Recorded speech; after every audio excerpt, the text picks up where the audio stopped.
This program features live coverage of an African safari and may include animal kills and carcasses. Viewer discretion is advised.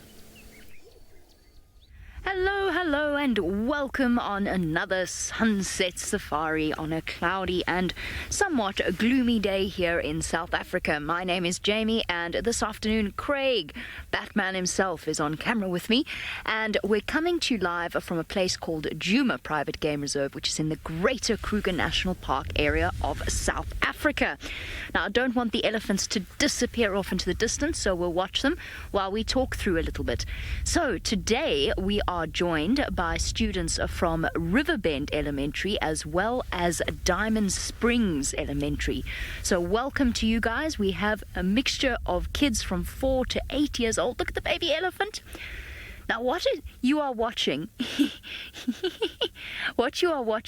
is happening right here in real life here in South Africa. So you're actually watching a baby elephant play. Now, what that means is that you get to ask us all sorts of questions that you've always wanted to know about the amazing animals of Africa. For our regular viewers, keep sending through your questions in the normal way. #SafariLife. Look, there's another one on Twitter, alternatively on the YouTube chat stream, and we'll get to your questions once the kids have to go back to the much more boring part of their school day. Sorry, teachers. Now, Layla, you want to know why is an elephant's trunk so big? Now, an elephant's trunk is actually an amazing thing because it can stretch right out to the tops of trees to grab the leaves. Look, run. And it can also reach right down to its feet in order to drink water.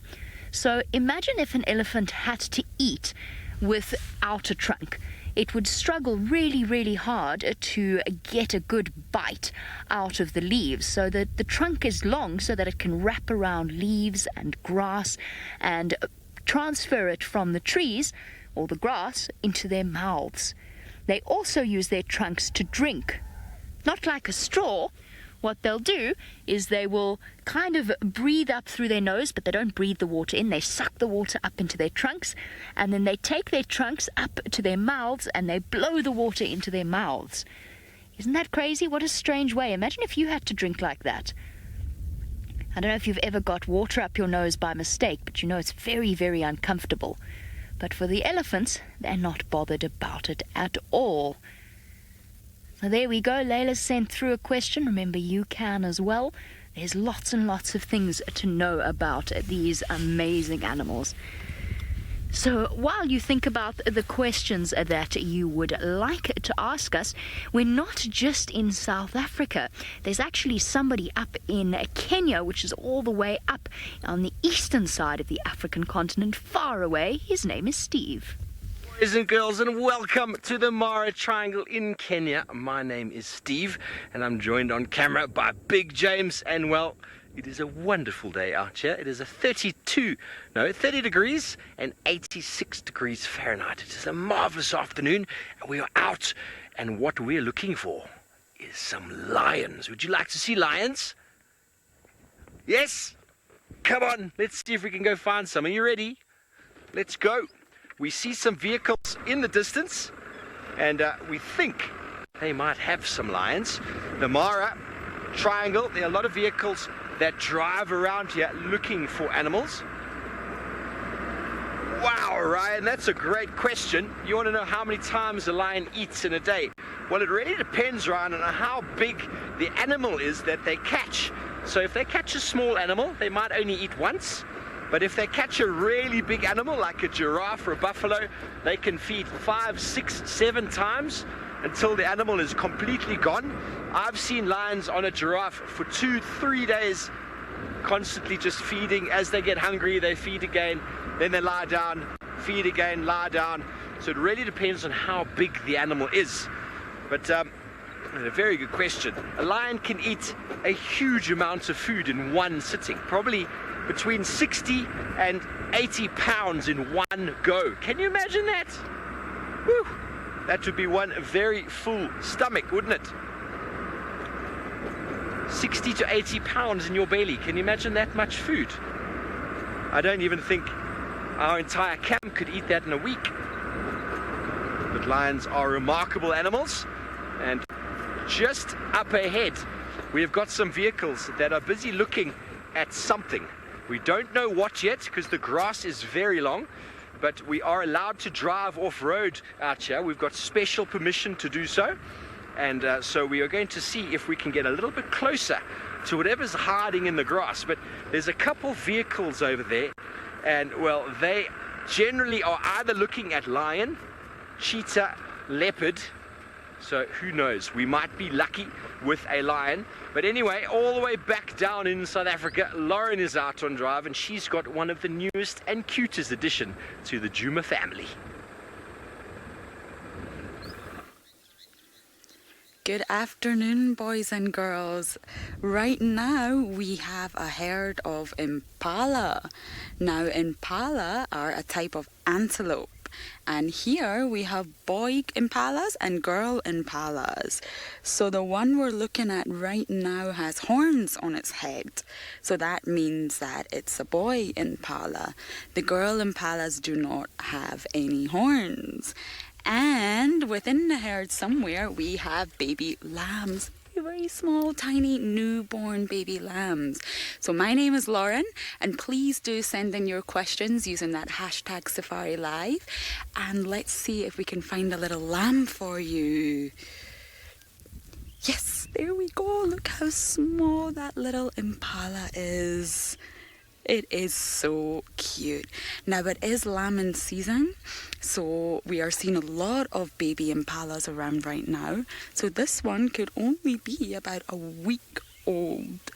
So it's really, really small and new to the world. But the most amazing thing about this baby impala is that it was born ready to take on the world. They can stand and walk really soon after birth. And you can see it's having a look at us right now. Oh, it's having a little scratch. So they're able to run very, very quickly after birth. And this is so that they can keep up with their herd, follow their mummy, and make sure that they can escape any predators that might be around. Now it's a little bit difficult to tell if this one would be boy or girl because the horns don't come till later. Are any animals endangered, or are impalas endangered? Any animals endangered? That is a really good question. Yes, there are many animals that are endangered and on the IUCN Red List. So for example, rhinos. We have a little bit of a problem here with the rhino populations due to poaching. So the most endangered around this area would be the rhinos. And we also have wild dogs. Now they're one of my favourite animals that I saw on my first live drive, and their populations are unfortunately going down and down and down. So yes, many animals are endangered. But funny you asked that question. Impalas are not. Their populations are thriving. They're very successful in this habitat, and there's so many impalas around. And now there's so many baby impalas around. Isn't that so cute? Oh, something's annoying it.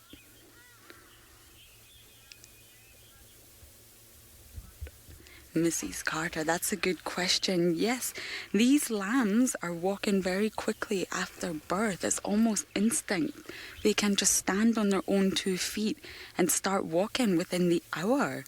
So it's very different from humans who have to learn these skills, and it takes a long time for them to learn to be able to walk. These baby impalas are born ready. Oh, there we go. Look at it.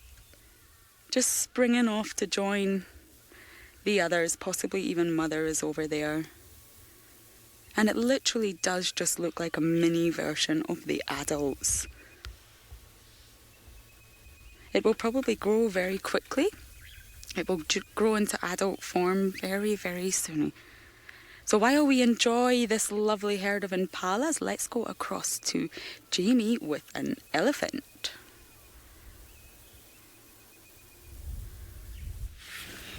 Now, the baby elephant is hiding behind the trees at the moment, or at least it's not really hiding. It just happened to move that way while you were with Lauren looking at that tiny baby impala. There it is. Look at that. Now, Lauren's been telling you about when baby impala learn to walk. Now, just like baby impala, baby elephants will also learn to walk quite quickly as well, almost as soon as they are born. But remember how we spoke about the trunk and how important it is? Now, a baby elephant actually doesn't know how to use its trunk, and it takes them time to learn how to use it. So you know how when you had to learn how to write, or perhaps some of you are actually learning how to write, and you're doing your letters and making sure that they're the right shape? Well, it's something similar for a baby elephant, except it's got to learn how to twist its trunk and use it to reach up for leaves and bits of grass, and even learning how to use it to drink. And when baby elephants drink, a lot of the time they actually make quite a mess, and they spray water absolutely everywhere. Sometimes they don't even use their trunk at all. They have to bend down to drink, which the adults do not have to do. You'll notice that there's another vehicle here, another car. That's because people come to see these animals on safari. So imagine how amazing it must be to see them like this. Oh, look at this. How cool is this? There we go. Look at the elephant using its trunk to reach up to the high branches, stretching right up and pulling down the leaves. There we go. See what a perfect example that is. Now Ezekiel, you want to know why elephants walk for such a long time and why they do that. Well, remember that elephants have very, very long legs. Now, if you were to stand on your friend's shoulders, you would maybe just be able to touch close to the top of an elephant's shoulder, if it was a small elephant. So they've got really, really long legs, and that means every time they take a step, they cover lots of ground. So perhaps you have a tall friend, or maybe you're the tall friend. When you go outside, you can go walk next to each other. And the reason that they do this is so that they can get lots of food in different places. Now, there's something very special that Steve wants to show you all the way across in Kenya, something a little bit smaller than these elephants. Yes, well, welcome back. It wasn't lions that everyone was looking at. It was, in fact, a cheetah. There's a male cheetah there. He's quite far away now. You can see the zebra in the distance. Now, we're not going to be able to drive off-road at this very moment because there are lots of other vehicles who want to go in, and they don't have the same permission we have. And if we go in, they're going to follow, and then someone's going to get into trouble. So we're just going to sit here from the distance and see with our amazing camera what that cheetah gets up to. The zebra are a little bit too big for a cheetah. It is the fastest land mammal in the world. Can you believe it? And, well, it would probably catch one of the baby zebras, and those impalas that you saw there with Jamie, those are perfect food for cheetah. But right now, he's walking into the thickets. We're going to have to try and get another position on the side here and see if we can find him. But how exciting was that cheetah? Awesome to see. One of the best and coolest animals ever to find because, well, just so fast. Hayden and Gage, you want to know how fast they can run? They can run, let me work it out for you, just over 55 miles an hour. Isn't that incredible? 112 kilometers an hour, it's been recorded. It's about 55, somewhere around there, miles an hour. That is extremely fast. Extremely fast. And what they do is they catch their animals with extreme speed. That is how it works. Lots and lots of speed, and well, these open areas are ideal. Oh, sorry, very bumpy roads here. These open areas are ideal for cheetah hunting, but it's not going to be looking for the zebra. Going to be looking for something a little bit smaller. Well, those vehicles seem to have gone off-road there, haven't they, James? Okay, we're going to have to figure out what we're going to do here to keep up with this cheetah. Now go in here, Sheila.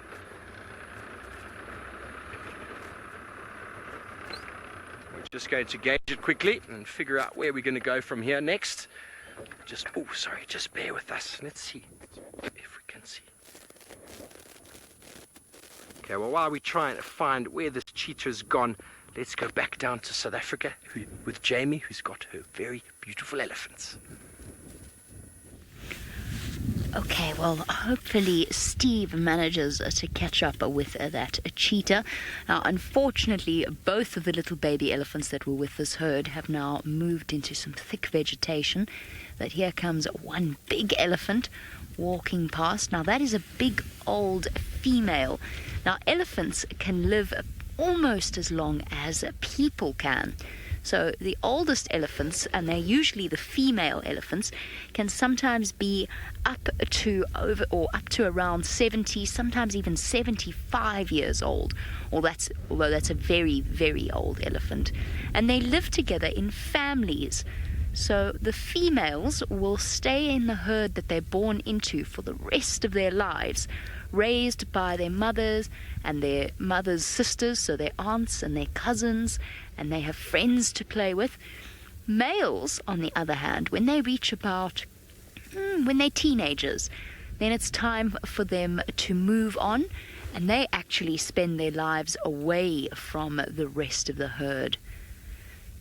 Well, these elephants were so nicely out in the open, but unfortunately, we were speaking about how they cover great distances in order to feed. Well, this is where they're going. This is where they've decided the best food is. We're going to try for a quick view of them, and then we're going to go and search for something else with spots. That's not a cheetah. It is, in fact, a leopard.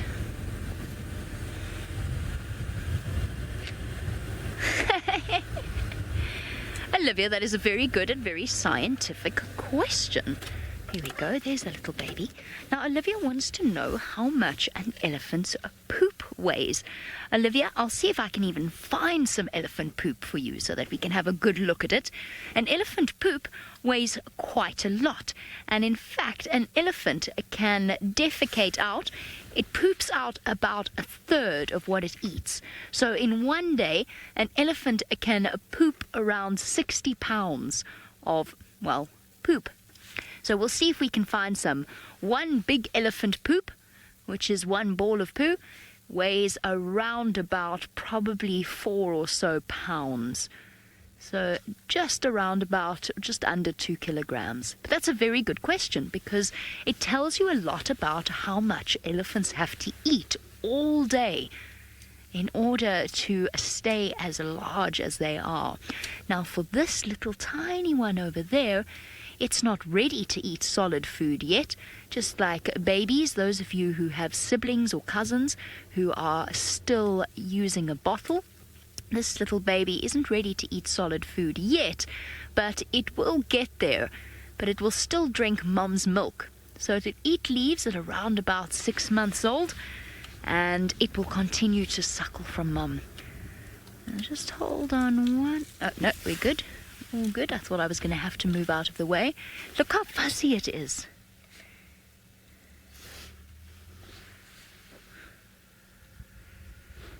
Now, the whole class would like to know how tall that baby elephant is. Now, it looks really, really small next to its mother, but a baby elephant like that is probably around about 2 feet tall, just over 2.5 feet tall.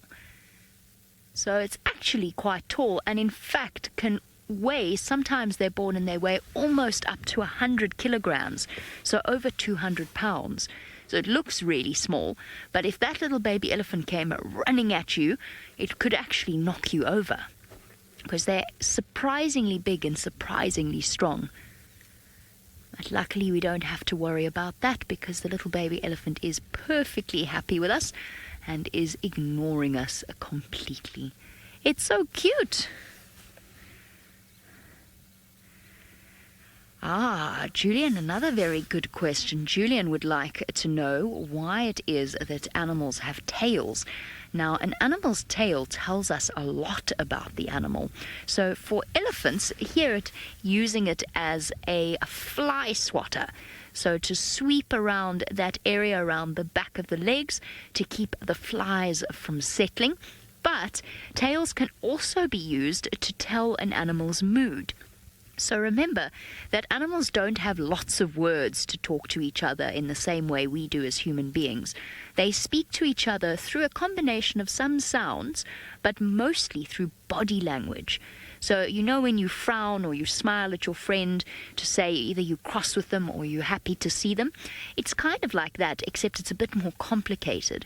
So an elephant's tail actually tells the other elephants whether or not it is scared, or if it is relaxed, or if it is frightened, or if it is angry. And the same goes for dogs and cats as well. You know, those of you with dogs, you know if your dog wags its tail, it's showing that it's happy. Or if your cat swishes its tail from side to side, it's telling you that it's angry, that it's cross. Well, it's the same for all animals out here. Now, some animals can use their tails for other things as well, like monkeys. Monkeys can use their tails to help to grab branches and hold them on the tree. And the cheetah that Steve showed you, that cheetah's tail actually helps to balance it when it's running really, really fast. The tail stretches out behind it and helps to keep it from falling over, because it's running so fast that sometimes it actually has to change direction, and if it didn't have its tail, it would fall down. So tails can be used for lots of different things. Imagine how cool it would be to have a tail as a human being. I often wish I had a tail. People think I'm strange for saying that, but I think it would be very cool. Okay, our Ellies are actually moving off a little bit. I want to go and see if we can find you that spotted cat. So hang on, we'll see if we can find some elephant poop along the way. Let's go investigate. So elephants poop a lot, as we spoke about, so perhaps they've left some somewhere on the road. I'm just going to drive all the way backwards.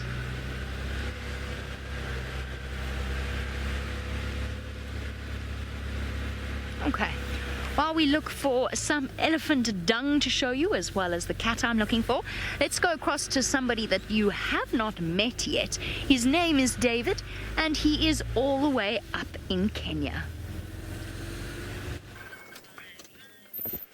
A very good afternoon, boys and girls, and welcome to me, or welcome to David. And my name is David, and with me today is Manu. Manu, how are you?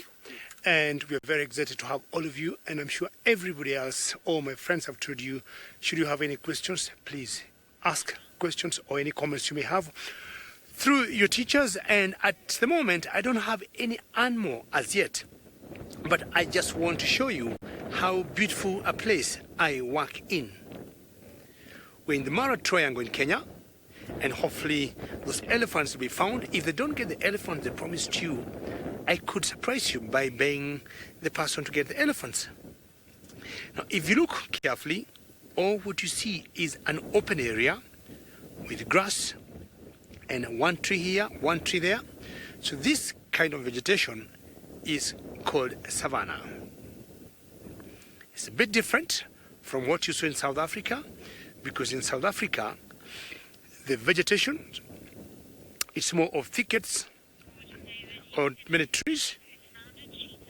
So we'll keep driving, and if I get those lions, or if I get those elephants rather, I will let you know. But in the meantime, my friend got a spotted cat for you.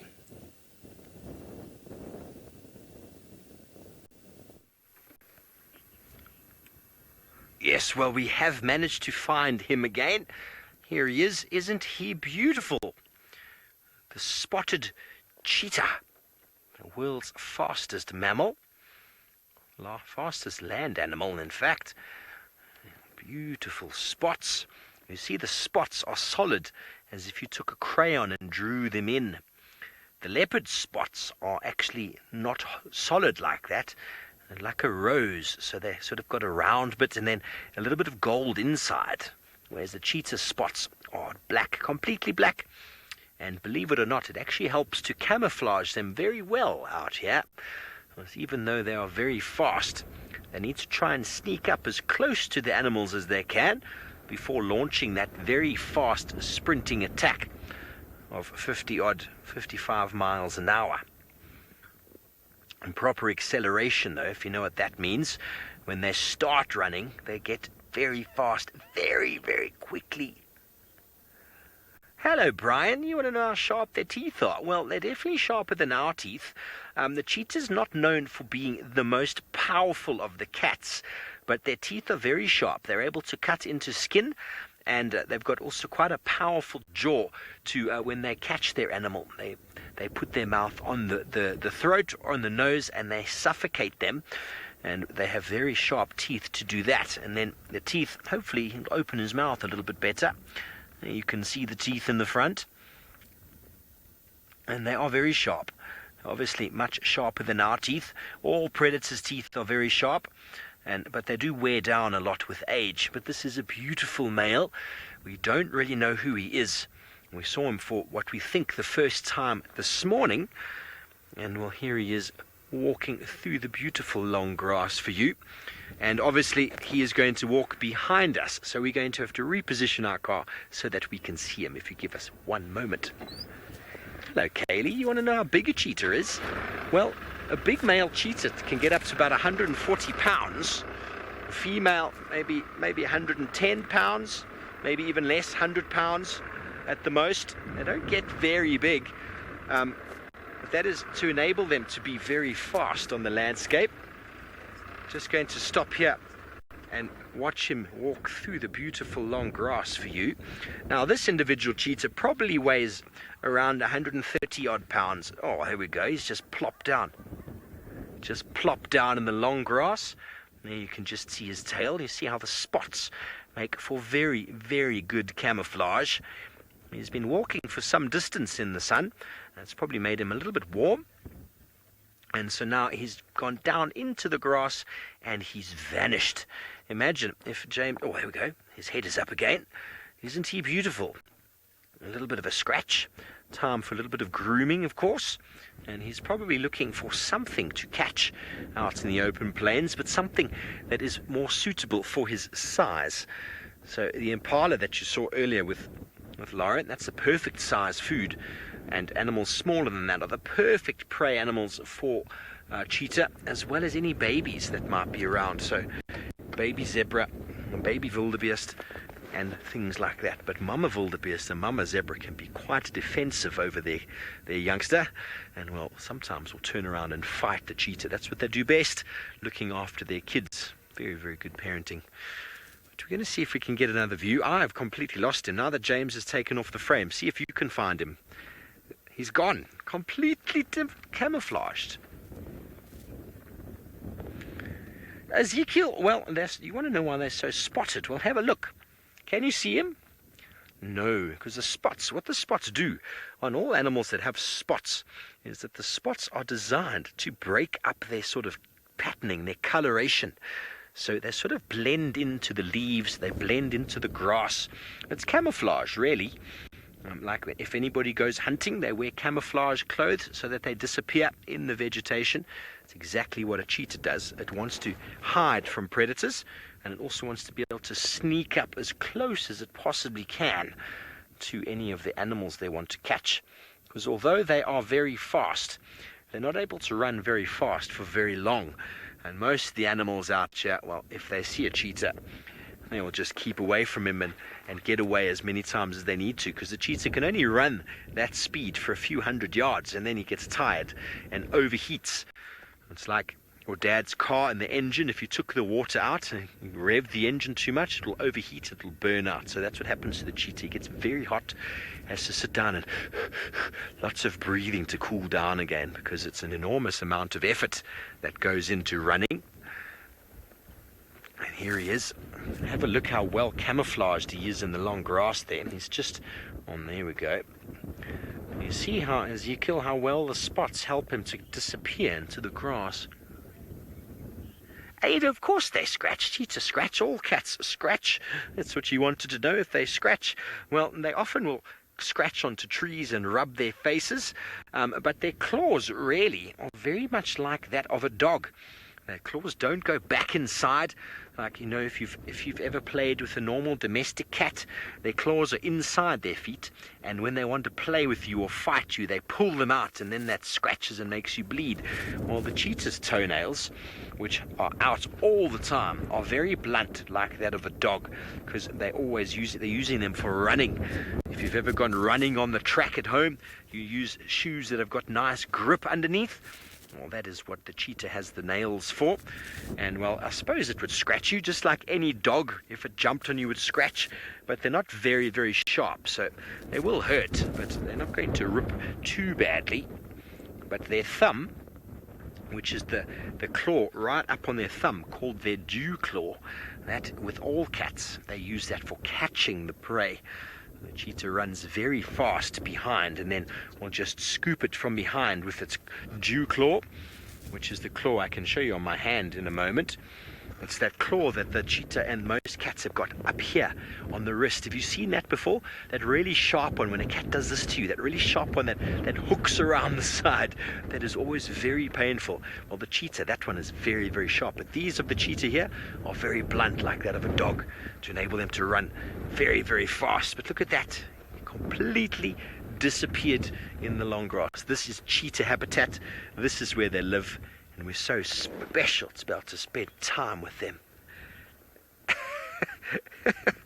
Can you tell me the name of that person again, please, Emma? I didn't get the name. Eden, you want to know if cheetah have belly buttons? Well, I have absolutely no idea. I've never seen a belly button on a cheetah. Well, most mammals don't have the same sort of, well, I don't really know right now. Cheetah, when they are born, they're not attached to mum by their belly. They come in a sack.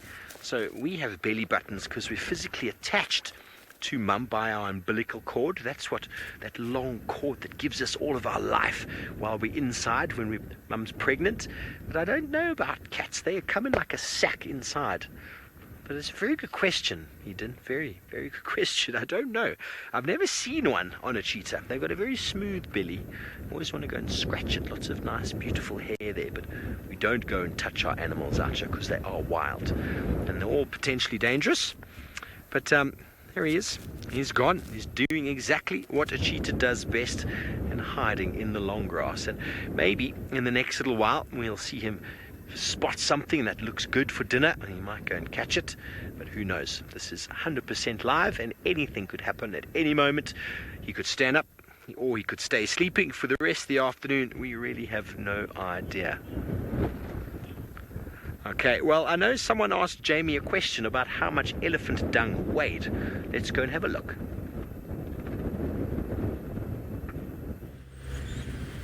Well, I've got a little surprise for you sitting on the front of the car, but you can't see it yet because I'm actually racing on my way to show you the cat I was looking for. Somebody's found him, and unfortunately it looks as though he could wander into an area where we cannot go. So I want to just try and get to him as quickly as possible so that you can see a different kind of big cat.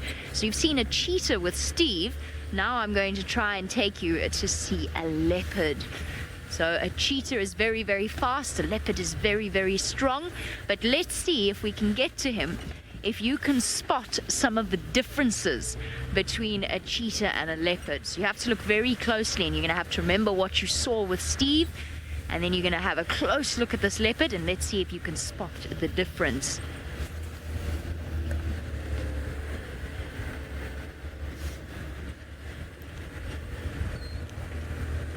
Okay, copy, thanks. Orbs, I'm on power lines now.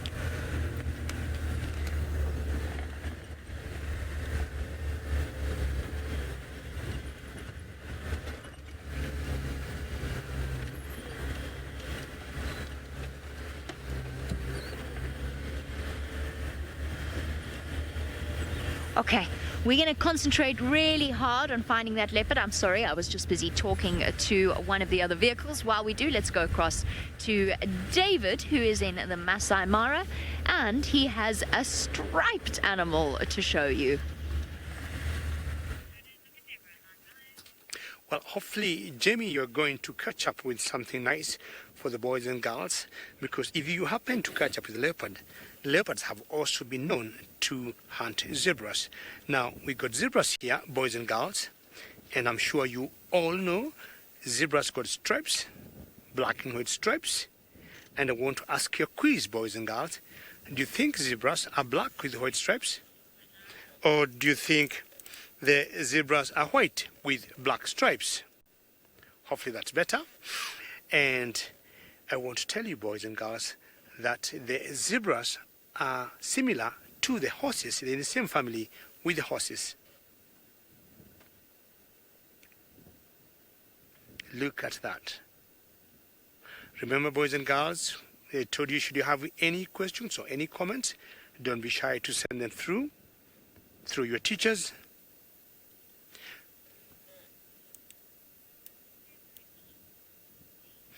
Zosie, very good. You have asked the first question to me. What does a zebra eat? Now, I'm sure someone might have told you all these animals, or the animals that are called herbivores, are animals that eat green matter. Now, Zosie and the other boys and girls, if you look at those zebras, and this one particular one at the back, you see how she's bending down, and zebras eat grass. Zebras eat grass more than anything else. But once in a while, you might see them eating small little bushes or leaves. But in general, zebras eat grass. Notice how they're flicking their tails left and right, right and left. It's because should they have any flies, the tails will get rid of those flies. And you see the tails look like of a horse.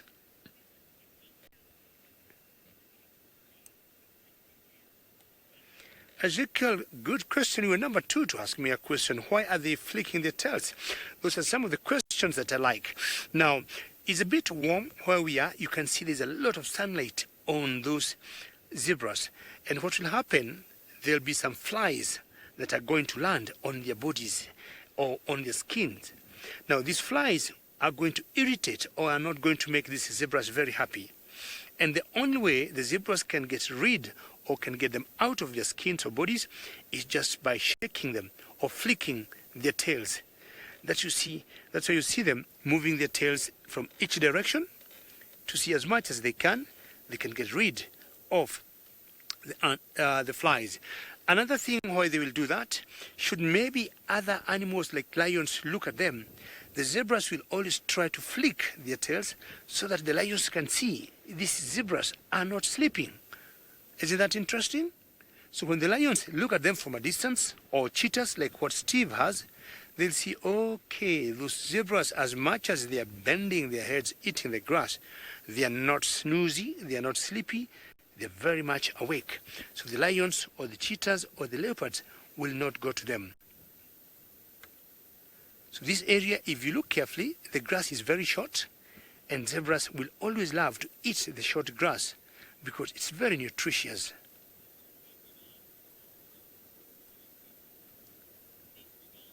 Is it funny how fast can a zebra go? A zebra can go up to about 35-40 miles in 1 hour. They're very fast animals, but of course it depends on the age. The small ones may not run as old as the big one. The age is also important. Look at that one and see how the wind is just shaking her tail. So they will bend down, eat a bit of grass, and if they finish eating the fresh grass or the green grass, they will go in to look for other much better grass. She might stop and look around and find out what could be happening. All right, boys and girls, it's nice to see the zebras. Now I'll move on and maybe I might get something else for you interesting. Okay.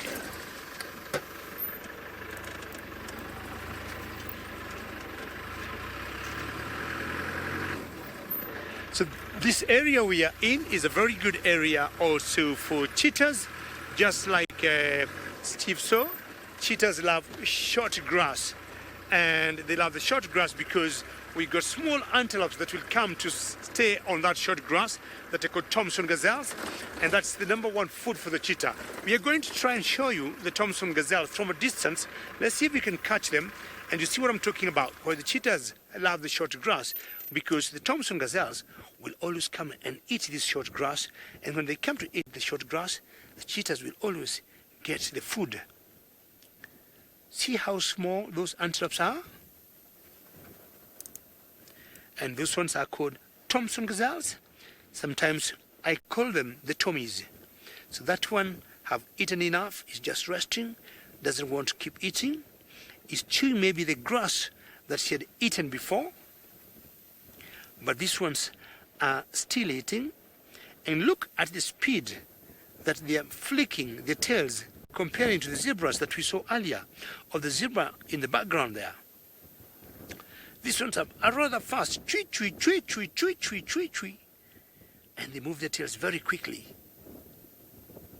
Now look at those two zebras, and there's a little bird in front of those zebras, and it's a kind of a francolin. So these two, they must be seeing the same grass that they both love to eat. And look at the tails, they're not flicking as fast as the ones we saw with the Thomson gazelles. Now we'll go back to Thomson gazelles and just try and compare the difference in terms of speed or the frequency. Look at the Tommies. It's like they have a machine on the tail. And again, for the same purpose or reason that I spoke before, that they want to get the flies away, should they be having any flies, but also letting the animals that would come for them to know that they are not sleeping, they are awake. And you see how peaceful the animals in the African wilderness are. We have Thomson gazelles just eating the grass on one side, and the zebras eating grass on the other side. Isn't that wonderful, boys and girls? For the animals to coexist peacefully and happily, because they have a lot of food to eat. William, I think you asked, the zebras are fast, and yes, they're very fast. They're fast because if anything will chase them, they need to run. If you look at them carefully, William, they do not have any horns. And because they don't have any horns to fight or defend themselves, their first defense, or the only way they can help themselves, is just by running very fast. But I'll tell you what, that small antelopes, or those small antelopes you're seeing there, those are the fastest antelopes that we have here in Africa. They run very fast, almost 60 to 70 miles in an hour, you can imagine. But now these ones, like the zebras, you'll get, they have horns, but very small horns. Males have horns, and the females have horns, but much smaller than on the males. There's an ostrich in the background there. Excuse me, man spotted an ostrich. If you look carefully at the back, there's a big bird that's just walking. She got her head down. It is the very much background there. And that one is called an ostrich. And just to let you know, there are two of them. In fact, Manu has found two. These two birds here are birds that do not fly. All the other birds that we got in Africa do fly, but the ostriches do not fly. They don't have as much, feathers on their bodies to fly, but above all, they are very heavy. So they always remain on the ground. But for defense, if they'll be scared or they'll have a problem from something, they also run very fast, more or less like the same speed Steve was telling you about with the cheetah. You can see all the beauty of the Maasai Mara, or the Mara Triangle. A lot of open areas with old trees here and there, lots of animals in it, zebras. Elia, good question. Do zebras like to run? Yes, you'll see them. I'm sure you have seen horses, Elia.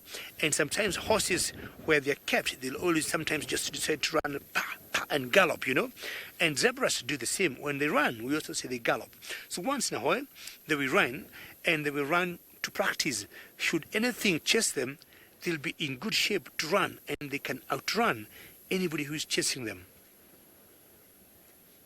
So remember, boys and girls, I asked you a question, whether zebras are white with black stripes, or are they black with white stripes? Keep looking at those stripes and tell me what you think. Or do you want to say they're half black, half white? Maybe. So look at the mane on the neck, or on top of the neck. It's just like the same mane you would see in a horse. So zebras and horses are the same family. But most important, all the zebras you see here with their stripes, all those stripes are different from each zebra. Can you imagine? So when you look on your thumbs, I'm sure your teachers will show you, they'll tell you your thumbs are very different from each person. And it's the same case to the stripes of the zebras. Zebra stripes are very different from each other. Not one zebra will have the stripes similar to the other, as much as they may look identical. That's a very normal posture for zebras when one is eating facing one side and the other one the other side. So should an enemy come from one side, they can see. So one can look north, the other one south, or one can look east and the other one west. All right, boys, girls, I'll take you back to Steve, and maybe Steve might be telling you goodbye as we keeping on.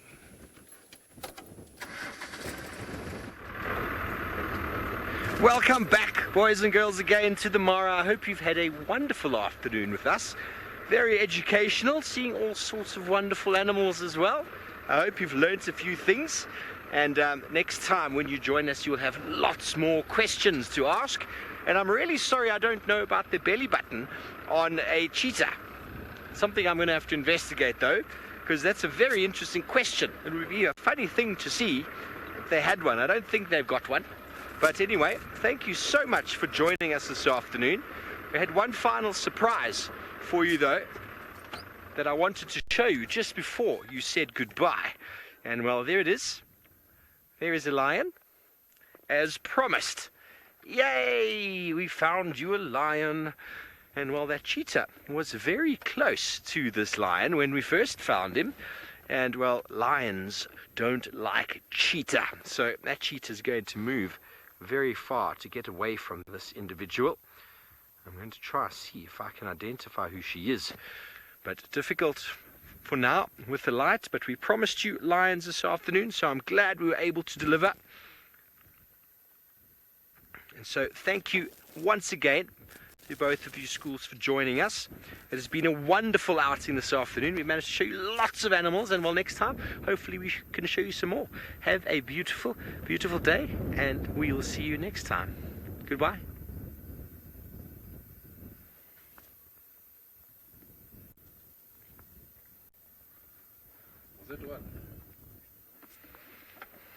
Hello everybody, welcome back. You are back with us live, and we have found lions in the bushes. I'm hoping it's the Reno Pride. We've been looking for them and looking for them and looking for them. I'm not sure. We could see them from a distance. This lioness has stopped in the long grass there. There is a enormous herd of wildebeest and the like that side. There's more lions coming up the back here. Is it the Wenos? There's another 3 coming. We could be lucky. We've been searching all week, folks, for the Reno Pride, and they're very easily identified by, yes, it is them, I think it is them. Oh, hang on, there's an extra lion here. This is not right. Okay, we're going to stop right there, and let's see if we can see exactly who they are. They're walking straight towards us now. I think it is them. Going to have a good look at the young male. He's at the back. If he is indeed a pale male.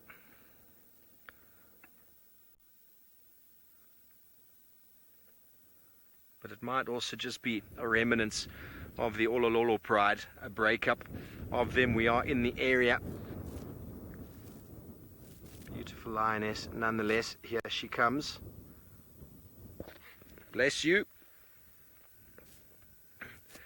They are on the move early this afternoon, which is magical to see lions moving at this time of day with this light.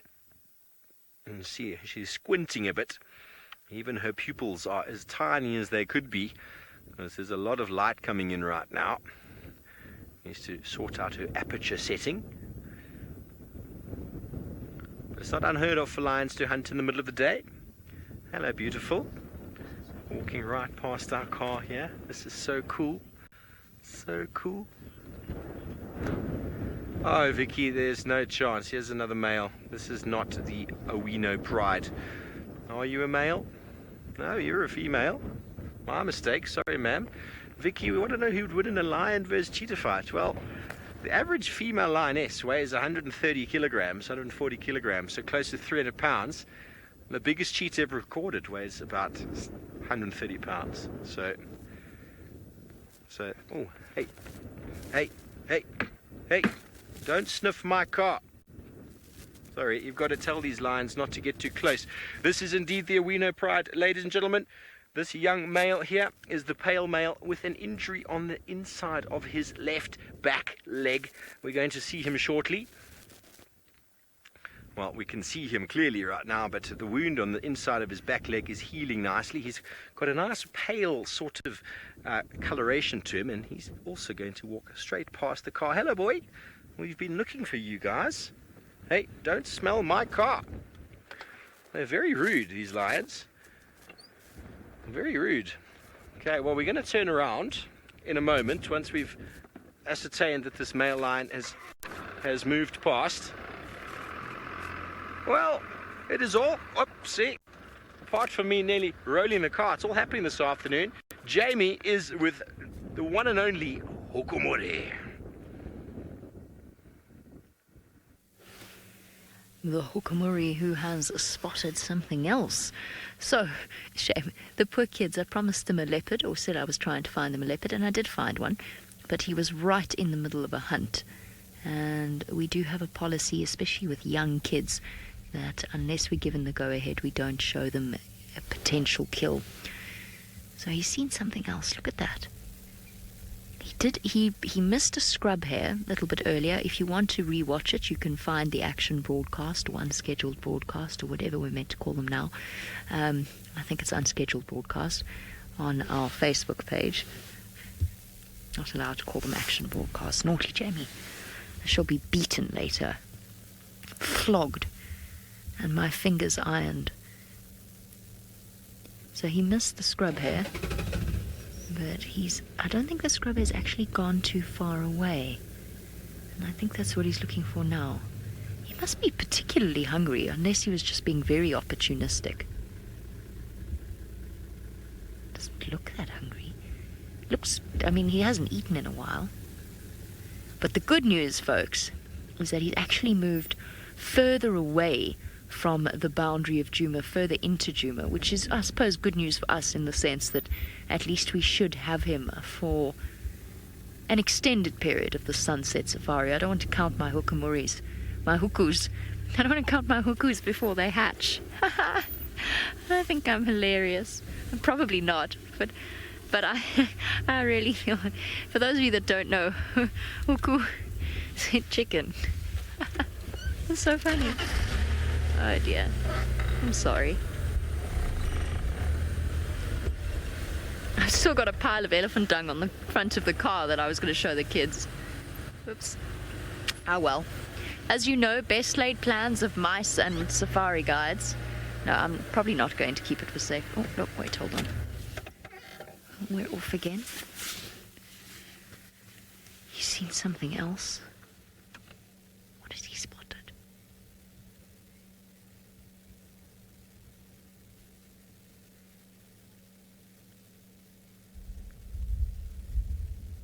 Frozen in time once again. For those of you that missed the sunrise safari, this was my first time seeing Hukumuri. Well, what are you doing? What an odd tail he has. Does not seem to have the fluffiest white tip to it. It's sort of thin. It has the white tip. They look a little bit like he's walking quite stiffly. Not limping exactly, just stiff-jointed. Like he went too hard at the gym and it's 2 days later. Ashley, you say this is also your first time seeing him and he's huge. He's something. He's not big. Obviously, you can't judge or gauge the size. Let's catch up with him. You can't really gauge size from looking through the eyes of the camera, but he, to me, is not actually that much bigger than Hosanna. Yet there's something intimidating about him that makes him look bigger than he is. I don't know if it's just our association with him. Does that make sense? You know, as the potential threat to Tlalamba, to Thandi herself, to Hosanna, all our beloved animals that we've come to know, I think might have coloured our view slightly, but there is something physically intimidating about his face. Just see if he goes flat on that termite mound. No. Okay, we'll catch up with him around the corner. There's a nice big open spot up ahead.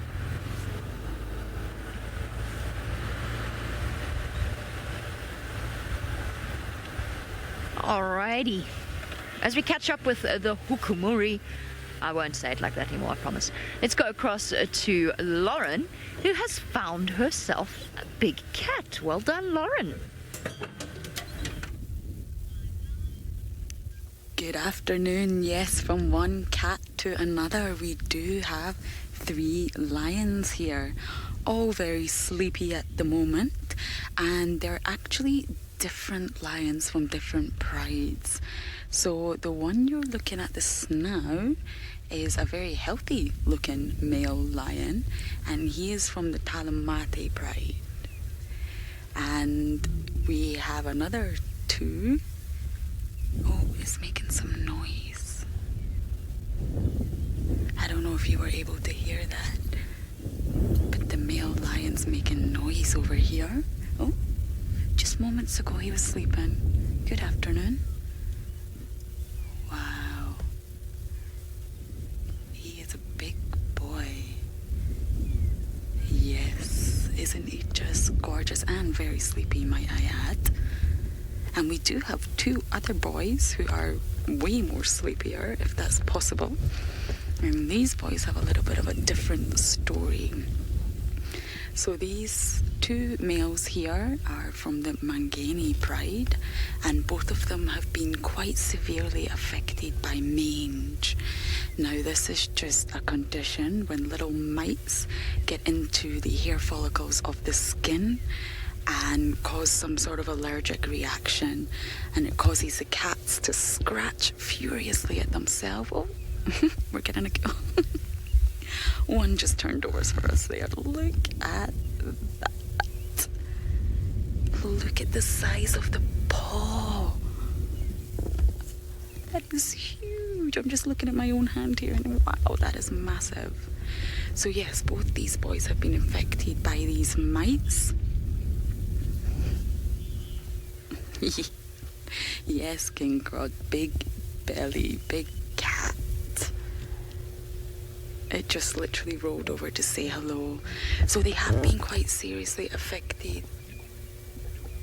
They have been quite affected. Oh, there's other lions roaring. Sorry, there's a lot happening here. Leopard, sorry. The 2 sleepy boys haven't picked up on this, but the one that is slightly more awake definitely has. Oh, I wonder how close by that leopard is. Oh, they don't seem too bothered though.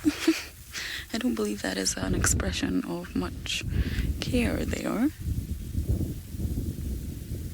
Sorry, a lot is happening. What I was trying to say was these 2 poor boys that do have mange, but I have seen them previously in quite bad condition, and they are improving. That was the point I was trying to get out before all the other animals decided to call. So it definitely looks like these 2 are getting slightly better, and that could be possibly because the weather's changed. And they have been following the Nkahuma pride around, who are apparently on the reserve at the minute as well. So they have probably had a lot more access to food and a little better protection. So I personally think these boys are improving a lot, which is a good sign. And they look quite happily snoozing away there.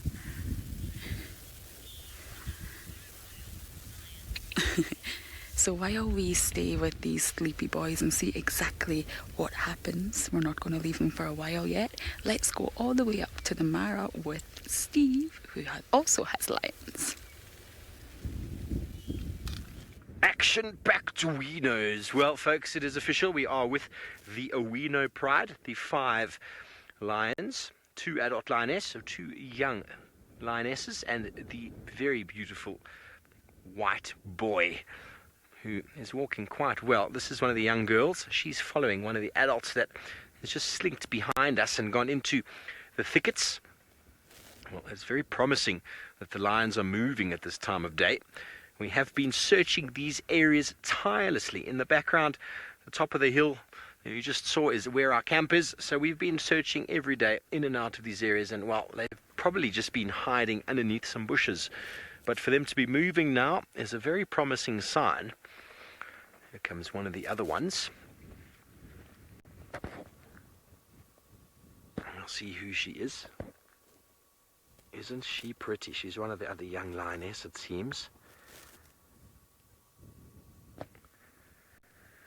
Gorgeous. The light is just perfect. And then the boy will be coming up shortly after her, which is quite a surprise because he's normally at the back. But the pale lioness by the name of Lychee is coming from the back, and she'll be joining the pride shortly. And well, once they've all done a little walk by, we're going to reposition ourselves and see exactly what it is that they're up to. I can see the other two behind me, so we've still got view of them, so don't worry, I haven't lost them. There's the boy. Here he comes on the left, James. And the boy's coming now. There he is.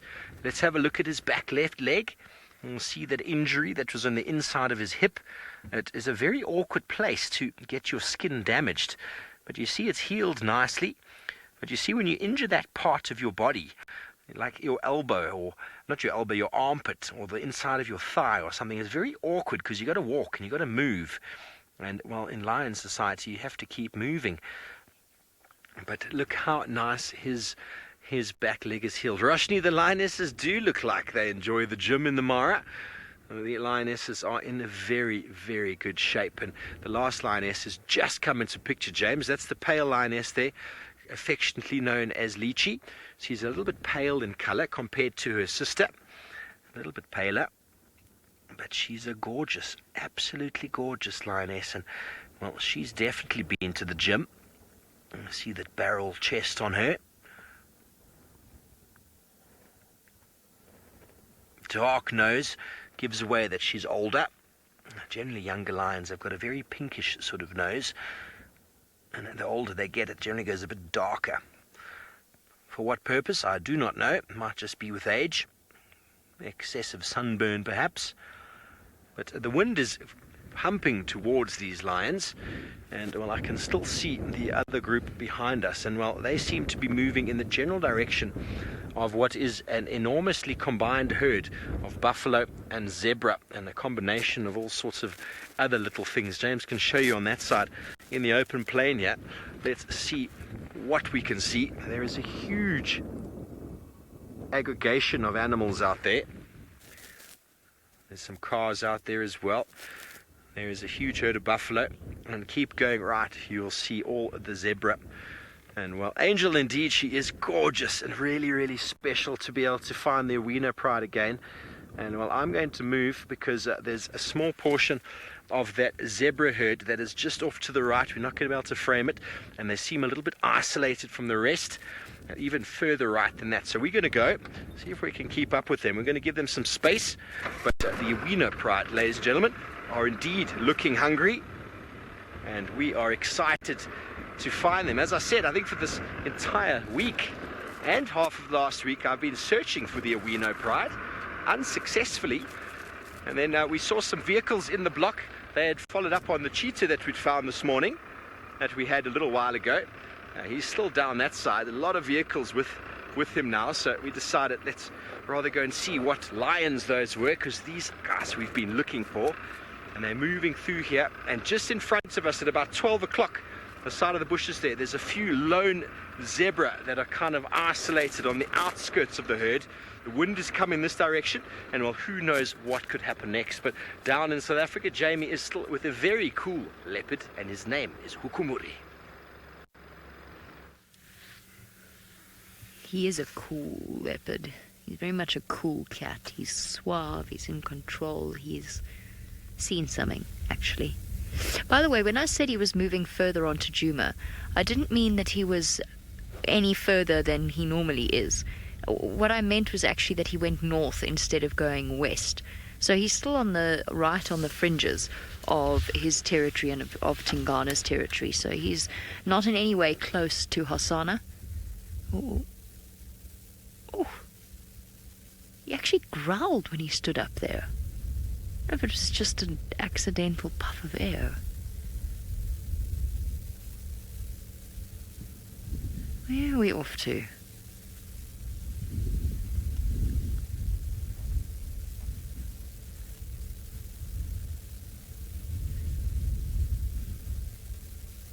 Lauren's just let me know that apparently there was a leopard calling. Is that correct, Emma?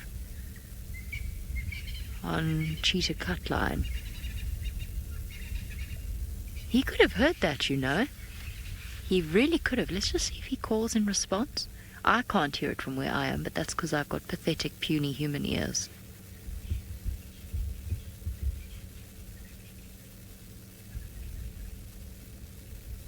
Be very cool if he responded, because Lauren's almost on the eastern boundary of Djuma. I'm almost on the western boundary.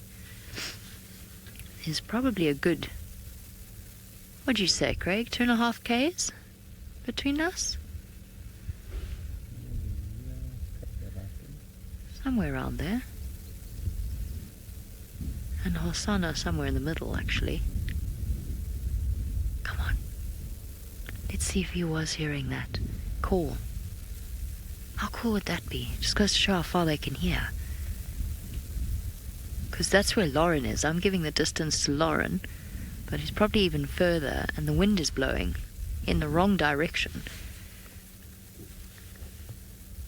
Come on, Okamori.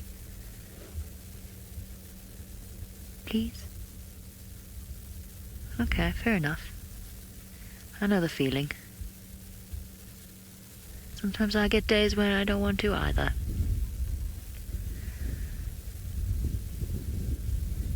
Okay, up we go.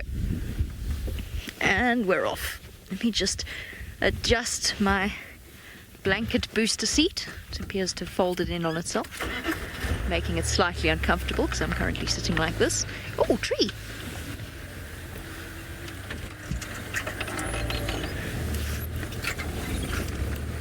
Gary!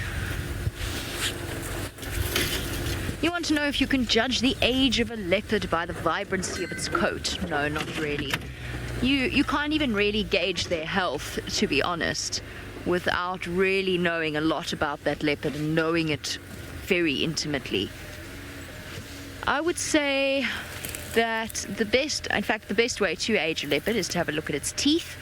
The older and yellower the teeth look, the more worn they are, the older the leopard. With males, you can sort of go off size, but again, different genetics give you different size leopards. So Hosana is going to be bigger than Hukumuri when he's Hukumuri's age. Oh dear. Hold on, folks. We're going on a little mission. So Hukumuri is actually quite a small leopard. Watch out there, Craig.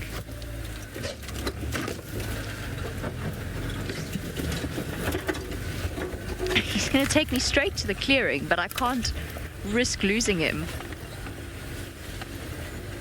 We're all good. We're all good. He's here.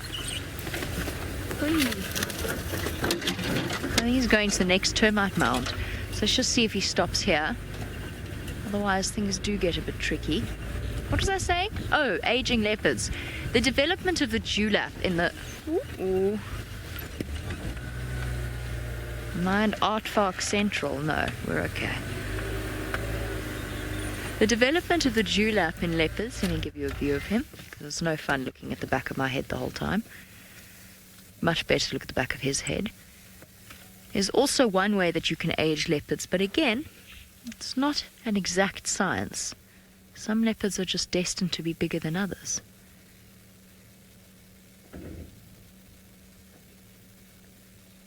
You've seen something else again. Sorry, I've got to take my foot off the brake. It's not Craig's camera work. It's me.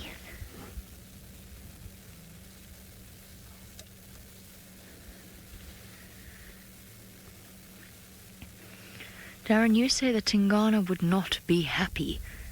No, I think he's aware that Hukumuri is around this area. I think that leopards actually know where the sort of rivals are at most points in time. What have you seen? The tail in concentration. I don't know what he's seen. He's a difficult one because he keeps hunting little things.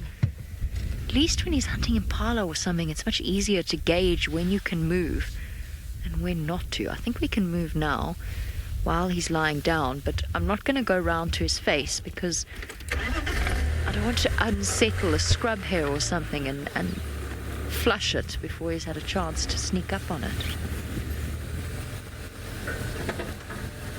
Oh, no, where are you going? See, he's seen something over the top of this termite mound. I just want you to see his body language. It's really very cool. I think he's found another warthog burrow. Let's go see. I think we can move now. He's not hiding. Let's go see if he's found some poor unsuspecting warthog. Ooh, Elise. Rosalind, I mentioned that he could hear Tingana calling. You want to know how good a leopard's hearing is? Spectacular. Infinitely, infinitely better than that of a human being. Not infinitely, but a lot better than a human being's. I think he's found a warthog. Right, now, speaking of hearing things, I haven't fully answered your question, but we'll come back to it. Speaking of hearing things, I mentioned that Hukumuri heard something off in the distance. Perhaps it was Mr. T.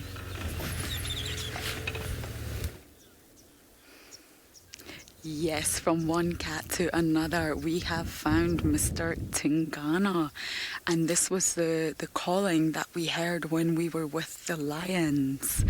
So, believe it or not, this is my first time in the presence of this spotted cat. And I'm quite in awe, to be honest. And my cameraman, who I believe I forgot to mention earlier, Mr. James Hendry, is very happy that Tingana decided to sit down and just stay right next to us for a while. So we managed to locate him all the way from where we were with the lions, and he was sawing, which is the noise that leopards make. It's like the leopard version of a roar. And of course, Mr. Tingana is the father of Hosanna, who I have spent a lot of time with since being here, but this is my first time meeting Tingana. And wow, he does look so much older and so much bigger. We did actually catch him in the middle of the toilet when we first arrived, and now he's just resting next to the marula tree. Hello, nice to meet you, Tingana. So this is obviously a much older leopard than Hosanna. Tingana's due to turn 13 soon. There we go.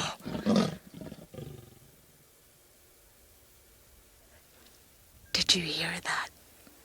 It's like he performed on cue. That was the sawing noise that I was talking about. And he just did it as if he knew exactly what we were talking about. Thanks, Tingana.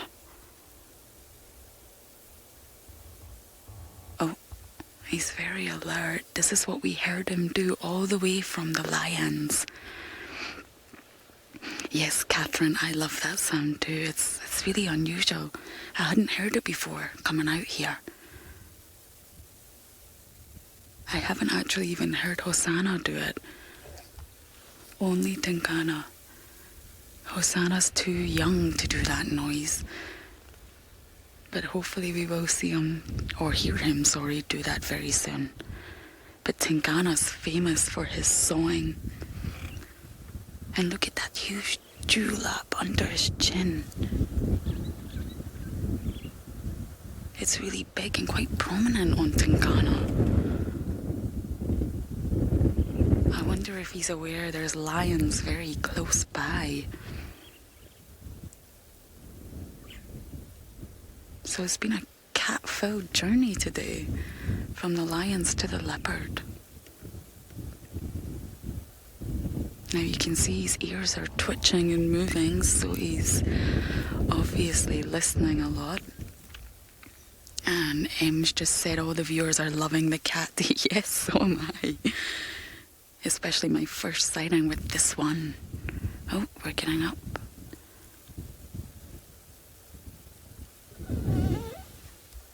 A nice slow walk ahead. Wow, wasn't that incredible? It is chilly. I've even put on my jumper on myself. The weather's getting much colder. And Tinkana is obviously on the move. I wonder where he's heading off to. He looks a bit limpy. I don't know whether he's stiff on the back leg or he's had an injury, but he does look like he's limping slightly with those back legs there. Off he goes. So we're just going to start the car and go follow him. So again, we're going to go from cat to cat, and we're going to send you up north to Steve, who has lions in the Mara, while we follow Mr. Tinkana here. It's all happening. Well, they tried to sneak up on a zebra family. The zebra family was moving directly into the thicket that they were crouched down in, and well, one of the youngsters, being inexperienced and probably not that hungry, because was just standing there like this with its head up, and the zebra obviously spotted it and ran away. No doubt the adults were very upset. We could only see the youngster, but we were watching the zebra move precariously closer in, and now they've started playing again, just coming around to see if we can get another look at them. All the cats out today. Is it cat today? It can't be. It's only Thursday. We'll take it though. Oh, hello. Hello, lions. You are beautiful. Now, they're looking to that first herd of zebra that we spoke to you about earlier. They're a little bit annoyed about the youngster who foiled the last hunt. And that is her behind, this lioness. The adults in the front. And after foiling the hunt, she came and started playing with the adults, of course, in typical lion sort of posturing and tails and all sorts of running around. Suddenly a very fearsome animal turns into a little pussycat. It's always very cool to see. Well, this is perfect lion sort of habitat with these scattered bushes, allowing them to sneak up on unsuspecting prey that might be slowly grazing through these areas. The long grass is slowly disappearing with the herds that emerged and, well, that moved through, and one by one they've been moving off, but there's still a lot of animals around, and we know Pride, another one in the background, is looking and going, okay, what do I, there's another one. You can see the male, he's quite pale, but good to see he's in good shape. They've just been in here somewhere. We've been missing them, I'm sure. You can imagine how easily it would be to drive past a pride of lions lying flat in these thickets. Well, while our lions regroup and gather their strength, Hukumuri is looking for something. Could it be a warthog? This is ridiculous. There's so much going on this afternoon. Hukumuri's flushed a scrub hare once again. He's chased it in here. And now the poor thing is hiding terrified somewhere around here. Oh, there he goes in. This is the world's most terrifying game of hide and seek. This is the hide and seek that nightmares are made of.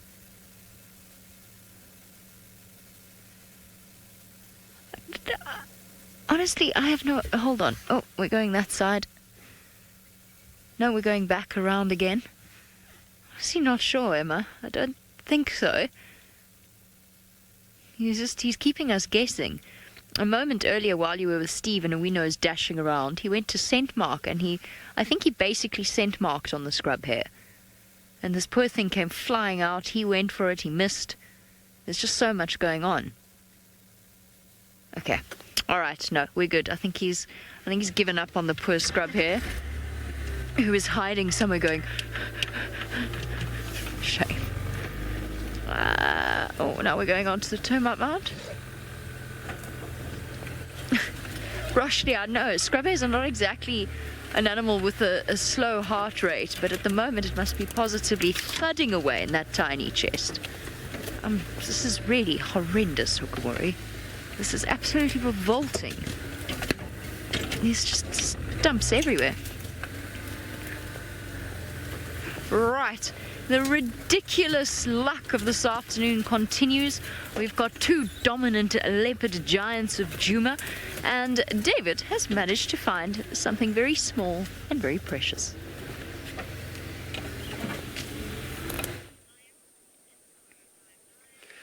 Yes, finally I have arrived at the Sausage Republic, and very well done, Steve Ovo, with the cheetah earlier and the winners much later, and we got that that band of joy just watching us and saying good afternoon, David and Manu.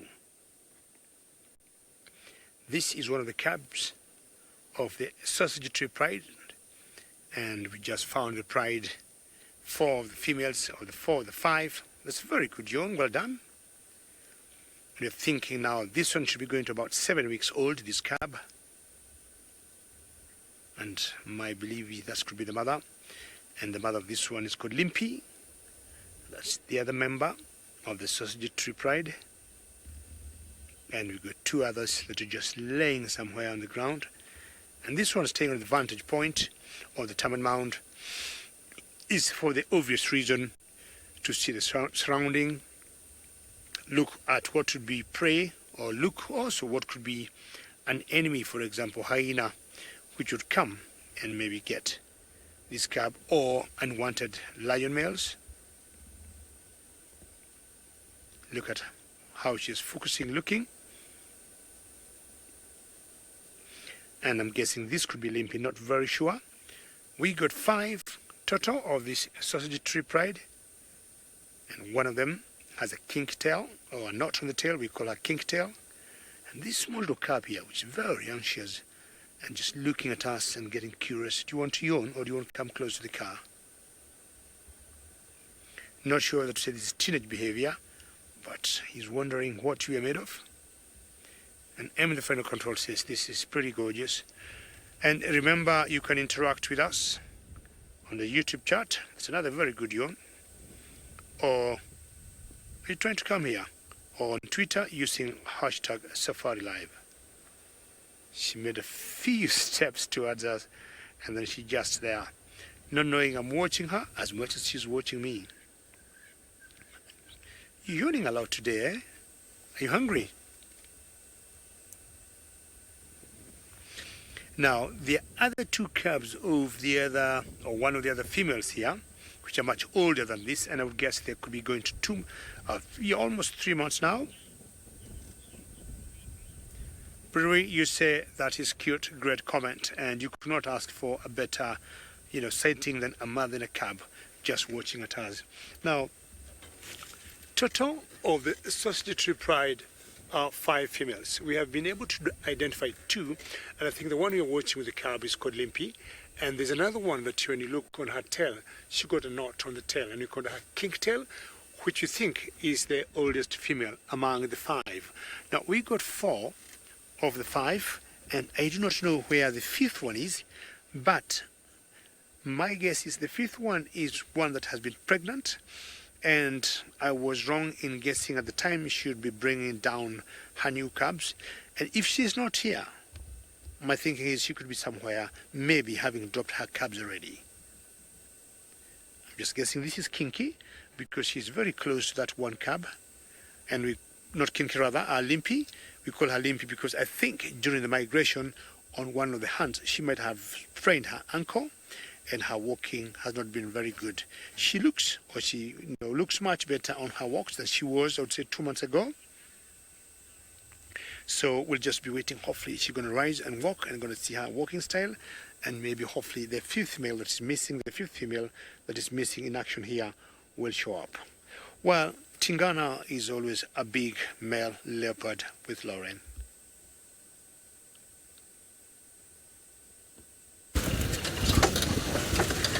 So again, we are still with Mr. Tingana. We're just moving to get a little bit of a better location. Bear with us. It's a bit bumpy in the back there. Oh! So here we've got a much better view for you. Now, while we've been watching, Tingana has actually been scent marking. We've just watched him rub his cheek glands on a sort of low-hanging bush there, marking his territory. That's one way he did it.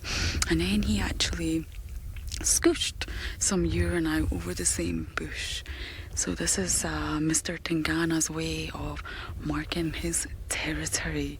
So he's been quite active in the time that we've been with him, and he has moved a lot, and all in that time marking his territory. So he is obviously a much older territorial male who does hold the territory here that Hosanna is currently in, and this is how he is marking it.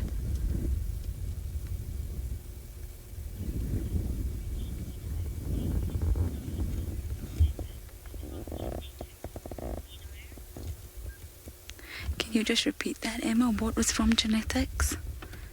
Just one more time.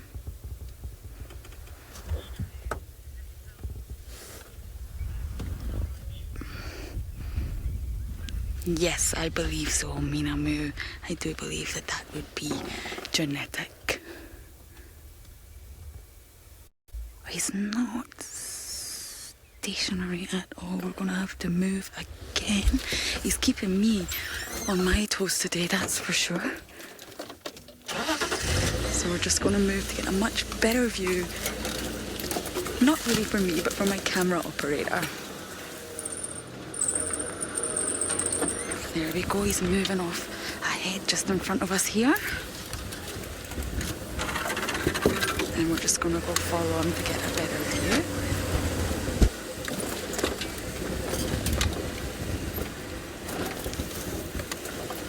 There we go. You see him walking just up ahead. He's definitely going somewhere today.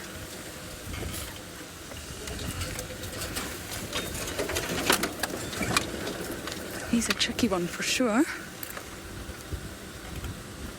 There we go. We'll just give him a little bit of space just now. Okay, so while we try and get into a better position for you all, oh, there we go. That's what I was just talking about. He's scent marking using his urine. That's what he was just doing earlier. Yes, thank you, Tingana. So while we try and get into a better position for you, let's go over to Jamie with another spotted cat. Well done, Tingana, in keeping Lauren on her toes. Hukamori's keeping us on our toes as well. Really well and truly. I have to warn you that if he keeps going north, although I don't think he's going to go any further east, which might be our saving factor here. Oh, there goes the scrub hare. The poor scrub hare. I wonder if it's the same one. Can you see it there, Craig? I've lost it now. It's two. There's two. I was about to say, I wonder if it's not the same scrub hare that he's chased the entire time.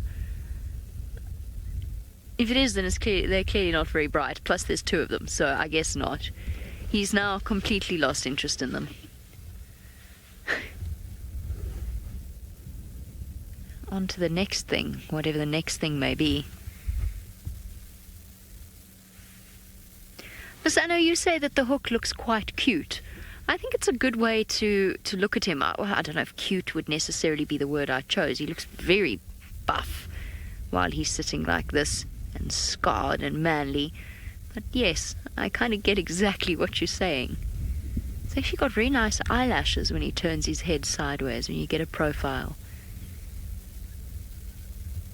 We should start to think of him with a modicum of respect. Hey, Hukamuri, but he's so horrible about you. He will be the bad guy just in the same way Tingana was, as Mvula once was.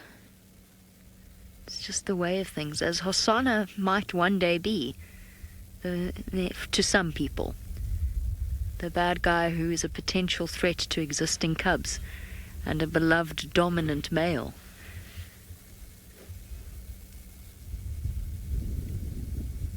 Now, well, you missed the scrub hare. I can see two. I've seen two already.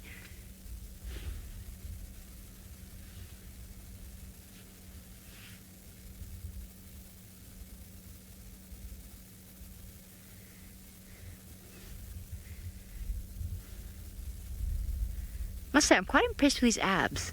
He looks like he's got very powerful abdominal muscles. Right, we're going to stick with Hukumuri, but since he is doing his best to look thoroughly adorable, I think you'll all agree that no matter how cute the Hukumuri is, he'll never quite be sausage tree cub cute. Well done, Lauren, for having spotted Hukumuri. Keep him close, don't lose him, because Hukumuri will surprise you sometimes with bringing down a pig or a warthog. Now, the latest edition of the Sausage Tree Pride has decided it's time to have some early dinner, and you can see now she just decided to nurse. He just decided to nurse, and the mother just repositioned herself, and the boy is there now nursing. It's a boy because you've been able to identify he is a boy 100%. I hope you just saw that below the tail. And I think now we should be giving him about 2 months old. Now, these two cubs, this one cub, there were two initially, and Limpy unfortunately lost one. And this is about 3 weeks ago, or going to about a month, and none of us out here know what might have happened. We have had our own theories, our own guesses, but out here in the wilderness, this is how, or that's how things play out. And we are all having wild guesses.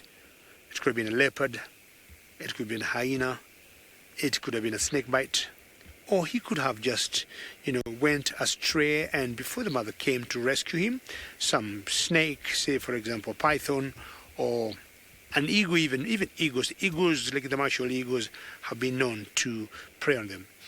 You see, like that big forest behind there, we'll always see big eagles like martial eagles just perched up there. And should a lioness make a mistake like that eagle, get, or even crown eagles, which love such thickets. There's a bird there, I'm not sure it's a vulture. Yeah, it looks like a vulture to me. Yes, there's a vulture there, maybe the African white-backed vulture. And when vultures, or when not hinds, but when eagles could be in a place like that, and they're watching because they got very good vision, and maybe a lioness makes a mistake and leave a cub, and the eagles spot that, they'll very quickly take advantage and fly down, pick it up with her talons, and go and eat it. Well, this will keep enjoying the nursing as we wait to see where the other two cubs are from one of the other female of the Sausage Tree Pride. But I think Steve's lions are more active than my pride here. Well, we've got some youngsters here as well. I made a mistake when we looked earlier and we saw the two lionesses, are in fact the two youngsters in the pride, two sisters who are very loving and very playful. The adults are somewhere here in the thickets. We're not sure what they've done. They're probably sulking a bit after these two youngsters ruined the hunt for them before. Or maybe they've snuck off somewhere to try and find some food while these two aren't paying attention. And we're calling just before, that classic little low oomph that lions do to call each other. You can see they're both young. The cubs were born in March, April last year, in April, May last year. One, the male, with his sister, both pale. She was unfortunately killed by the Sausage Tree Pride in October of last year, and it's official that this pride was in fact part of the Sausage Tree Pride until they turned on them for some reason. Lauren, indeed, the Owino Pride, they're actually known as the small sausages. They were actually part of the Sausage Tree Pride until last year, apparently, and when the Sausage Tree Pride turned on this small pride, killing the young pale lioness, who was only a few months old. So born in, April and killed in October. So still quite a youngster. Her brother still is around. When he's here somewhere, his injury is healed.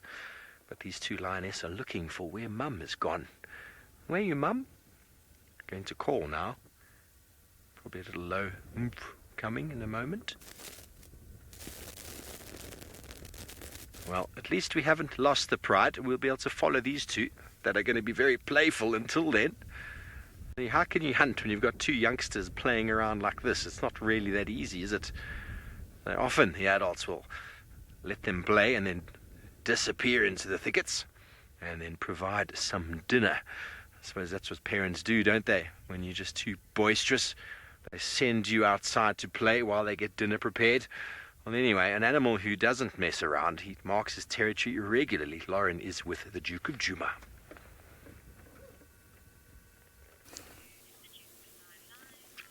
We are still with the Duke, and at the moment he is doing the toilet. We're getting a wonderful view of that. However, he's just been non-stop scent marking. He must be on territorial patrol. He's constantly on the move, which means we're going to have to move as well and catch up with them. And he's just scent marking everywhere, spraying his urine and his cheeks. Again, we're going to move the car. This is a very active drive for me. Bear with me. Where are you going, Tingana?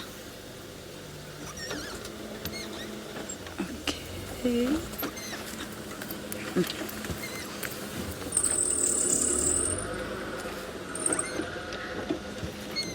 Sorry, we're just catching up. Can you repeat that question, Emma? I'm sorry. I'm obviously not as good as multitasking as I thought I was.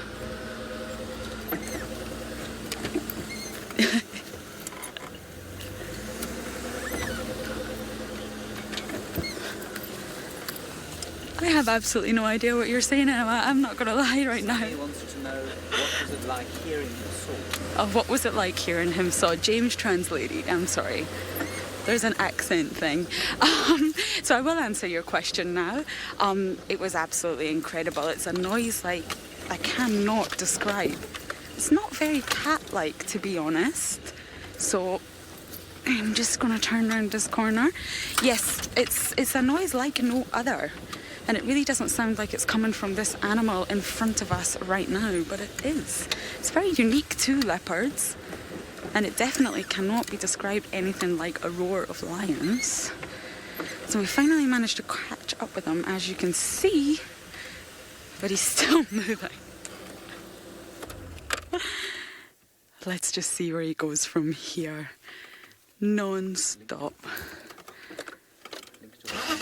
So now we're going to go from one spotty cat to the other and go and see Hukumuri.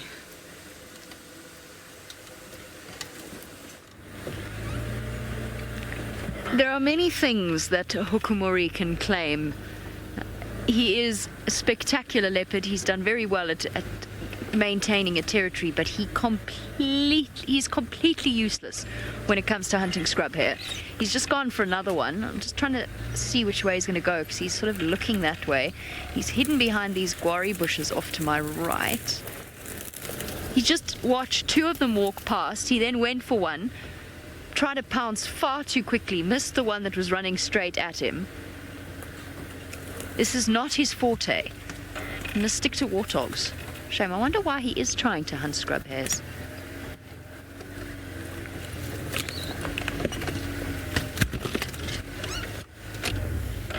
Here we go again. There are some impala not far from here, but he seems to be obsessed with the scrub hares. Now he's got another one in his sights. Oh, I can see it. Canoe says no hare hunting skills. That is hilarious. I can see the scrub hare. There it is.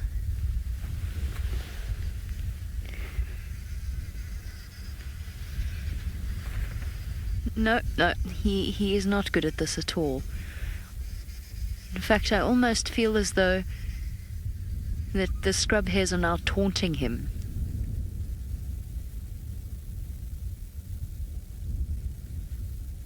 I really feel that he's onto a losing wicket here.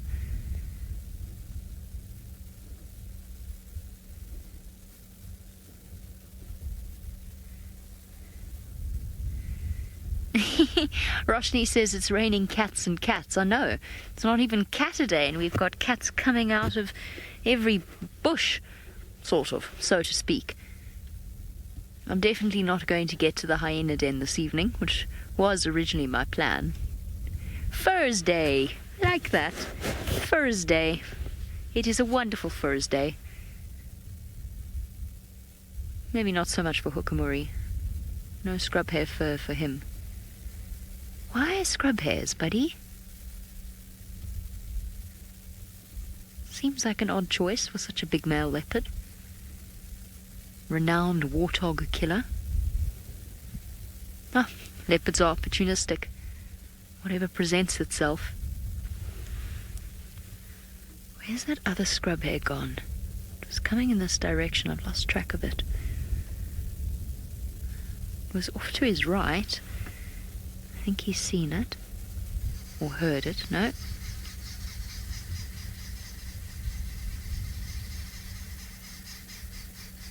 Everything's gone still again.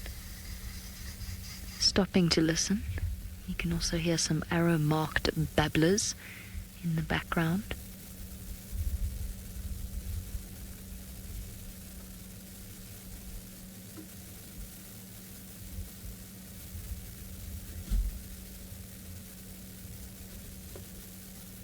Hook? What now?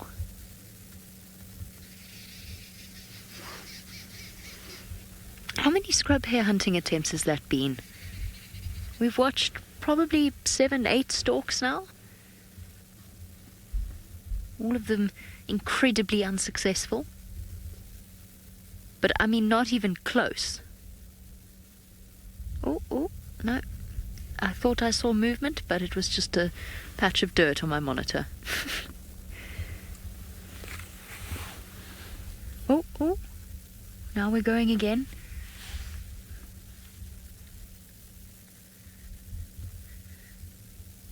Belly crawl. Do you see? Oh, no. It's right there. It's right there, look. I mean, it's right there on the left side of your screen. Craig spotted it. Oh! He's looking in the... He wasn't even looking at it. Those poor scrub hairs. Hairs, as my mother would say. South Africans have a terrible way of pronouncing that. We say hair. You know, I'm going to go brush my hair, and it's a scrub hair, but it's actually a hair.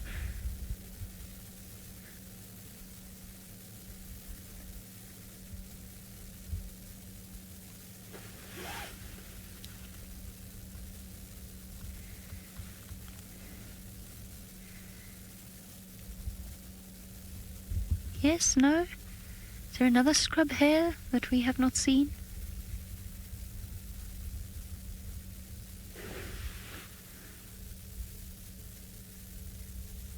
There, I see it. It's off to the right. I just saw a twitch of movement. Oh, well, he's obviously not interested in it because he's gone in the opposite. No, he is. He's just looking for cover. Tassels, you want to know how old Hukamuri is? I confess I'm not 100% sure. I'm not sure what the standard guesses are. He looks to me to be quite young, quite a bit younger than Tingana. 7-ish at a guess? I'm not 100% sure. I'd be happy and open to correction. Hashtag Safari Live on Twitter. I should know. I haven't seen him before. I'm not 100% sure. I hadn't seen him before today. He looks to me about 7-ish, if I had to guess. Maybe even 6. Cal 6, you say 5 or 6. Okay. Fair. I mean, that would mean that he's still got some growing to do, so maybe he's not as small as I thought he is, and perhaps he's just got some developing still to go. I'm impressed with his territory claiming skills at that age, he's nestled between two giants of the sands, Tingana and Anderson. Although I think Anderson was always bound to move a bit further south. Okay. I know it's not the best view, but I'm just going to stop here because I'm not sure where the next scrub hare is going to be, and I don't really want to disturb them.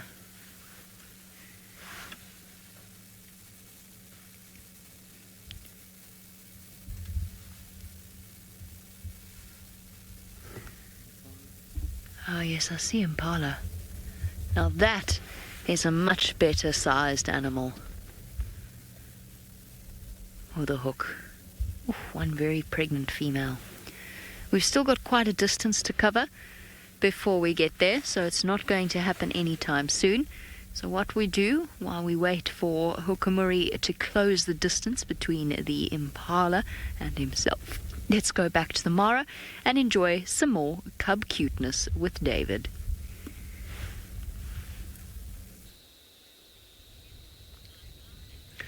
Well, Hukamuri to me is very unpredictable leopard, and you need to watch him carefully. He'll pretend or he'll just be looking not to be doing anything of importance, and the next minute you'll see him jumping and maybe bringing a prey down.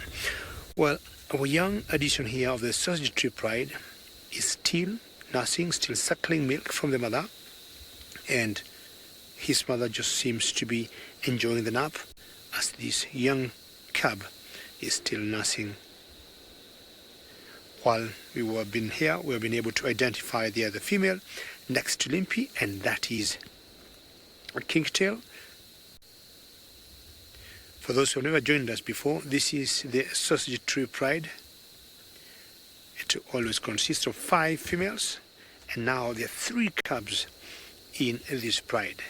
Now, we have not seen the 2 other cubs, which are a lot older than this one. We are guessing now this one could be going to about 2 months, and the other 2 to about 3 months old. So we've got 4 females here, and we're missing 1. And we think the one that's not here is the one that has the 2 cubs. And maybe she would have stayed back somewhere, either eating or maybe in some little forest or a lager, not very far from where Manu is panning. It could be possible that's where maybe she is. Sally, good question. How many cubs in a litter? After about 3 months and maybe a few days, 95, 100 days or so, lions or lionesses will get anything between 1 to 4. But the average in the Mara will be 2 cubs in a litter. In general, 2 cubs. Occasionally, we have seen lionesses getting 3. And also, one of these lionesses here had 1 cub that also mysteriously disappeared. Of the 4 here, 1 of them is pregnant, and to me, she might be popping up 3 cubs. We don't know when, but we're just waiting. It could be any time now. Typical of lions, just to lay down flat like this. And we have always thought it's only the males that will sleep when they are full, but females also do the same. Very energy efficient. Most cats and most of the lions than all the other cats I know. We're just suspecting with Manu in that forest there is where the 4th female should be, and he could be hanging out with some 2 males that have been visiting this area, and we got something interesting there, and that's the savocat. Look at this, and I can tell you she has no idea that these lions are here. Well, we've seen lions once in a while going for savocats, but this savocat is definitely either walking through the grass but on a fast pace, not feeding or not looking for food. And she's in a hurry, not sure where she is going, but make sure you don't bump into the lions because you'll be in a lot of trouble. Of late we've been seeing so many savocats. It's just sheer luck. And of all the cats of this size, the savos have the longest legs. They need them to jump in the air. Look at that pattern behind the ear. Andrea, many thanks. Beautiful, beautiful, yes, I would say also amazing. And of all the cats that are spotted, I'm talking about savos, cheetahs, leopards. To me, Andrea, this is the most beautiful. She's just looking at us, wondering what Manu is doing with the camera. And I doubt she can hear us because of the wind that's blowing at the moment. You can see how the grass is being moved by the wind. Hello there. Now, when they weave through the grass, they would be feeding either on rodents. They could also be looking for any insects in the grass. They also feed on reptiles. I'm talking about skinks or lizards. But they're very good in catching birds, and they can leap almost a meter high and catch a bird and bring it down. And using their paws, you see them slapping the birds just to kill it. I would just wish you should turn around and you see the back of the ears and see some two stripes. Yes, very good. Thank you for listening to me. That was, Manu is just laughing. He thinks we are communicating with her. But those stripes behind the ears, to me, are very striking. But also, unlike the spots that you see on cheetahs, or the rosettes that you see on leopards, I think savos have a combination of rosettes, spots, and also they got like lines behind their necks, like of the king cheetah. If you see the king cheetahs on their back, they have like lines or spots that are like elongated, more ovalish. And savo cat, you are beautiful. Very solitary cats, like most cats are. You'll see two, it's maybe a pair, male and female. You see those lines I'm talking about? Thank you, Manu. You see those are the lines I'm talking about. You're in a rush, where are you going to? Well, I want to keep watching you and find out whether you want to catch something for yourself or some dinner. But I think Steve is still enjoying his lions.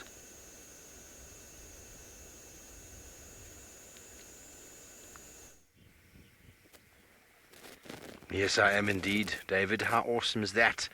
Cataday indeed. Thursday, cheetah, hukumuri, tingana, the Owino pride, the sausage tree pride, and of course, well, why not a serval on top of that? What more could we ask for? Well, the Owino pride is moving out of their sort of thicketed area. A little bit more open ground here where that herd of zebra we spoke about before was hanging out. There's less cover for the lions, but this is when lion stealth and skill comes into play. They are most certainly hungry for them to be moving before the sunset. They were hoping for an opportunity. Look at that lioness to the left of that one, David. She's got intention. She's spotting something, and what they'll be looking for is a weakness, an individual that's possibly away from the herd, maybe slightly isolated. The wind is in their favor. It's coming from our left-hand side. The lion is kind of moving across it.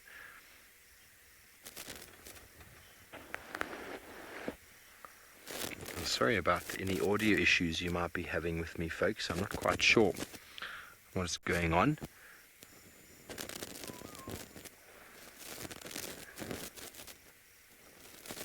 But indeed, we are with the magnificent Owino pride of 5.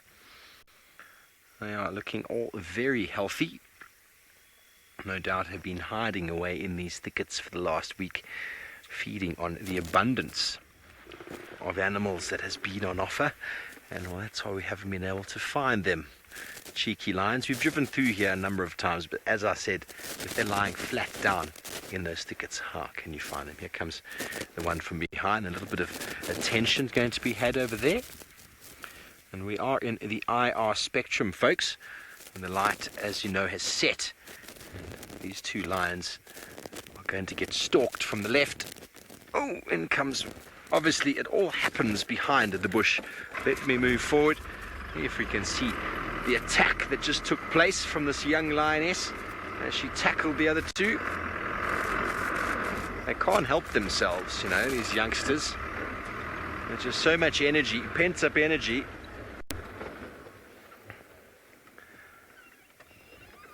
There we go. You can see how many insects there are in the light. Well, we have such an abundance of insect-eating birds at the moment. The birds are happy, the lions are happy. And they are slowly spreading out. We've got two have just gone behind us. There are two in front of us.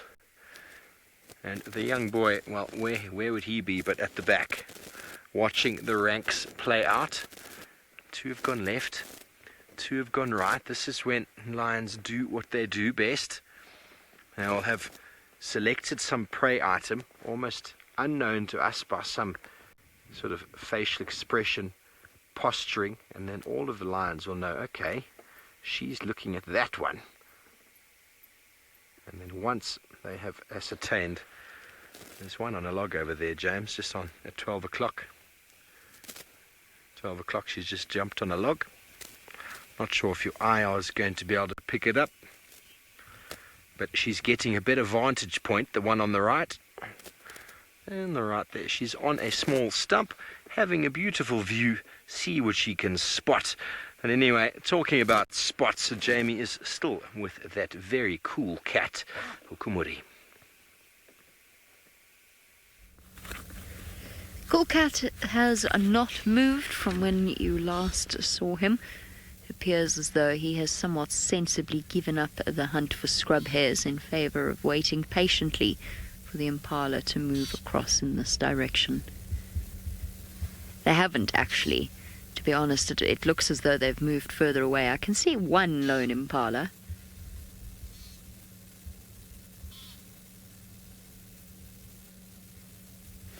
It is that time of year when it becomes a lot easier for all predators to catch impala because, of course, it is birthing or lambing season, which means that there's a lot of very inexperienced, very stumbly babies wandering about.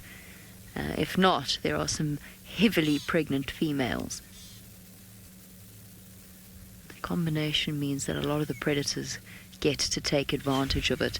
Of course, that's one of the breeding strategies of the impala, is to essentially flood the market, if you will, with little impala lambs, knowing that a fair number of them will not survive their early first few weeks and months.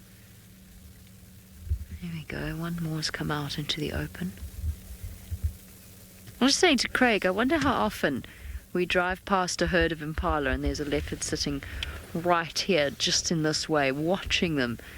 I know it's happened a fair few times where we've been lucky enough to spot the leopard, but I suspect the number of leopards that we've actually all driven past in our lifetime working in the bush is probably a much higher number than we would ever dare contemplate.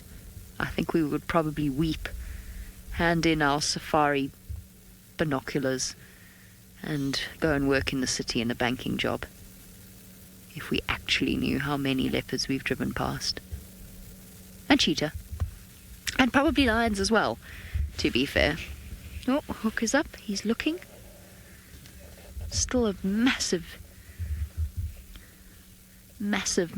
distance between them. It's probably about 150 or so yards between Hukumuri and the impala. Now, for a leopard, that is an insurmountable distance. Not an insurmountable distance, the wrong word. It is far, far too great a distance for him to launch a hunt now. He's going to have to creep around and show a little bit of patience as well. Those whiskers all standing to attention.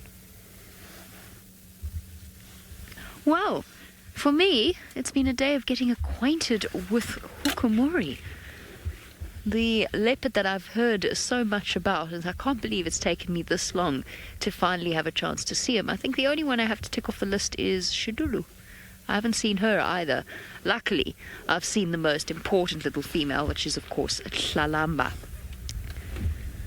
I have managed to see her. All right, I'm not sure what the hook has got planned. I think he might try and sneak around the edge of this open area and see if he can find himself a good vantage point. Now, unfortunately, it is a short sunset safari today. We've got rehearsals for our TV shows. So what that means is that it is actually time for us to say farewell to you all. We'll keep you updated. Join us tomorrow on the Sunrise Safari to find out exactly what went down with Hukumuri, Tingana, and all sorts of other things, that the secrets that the night holds in store for us.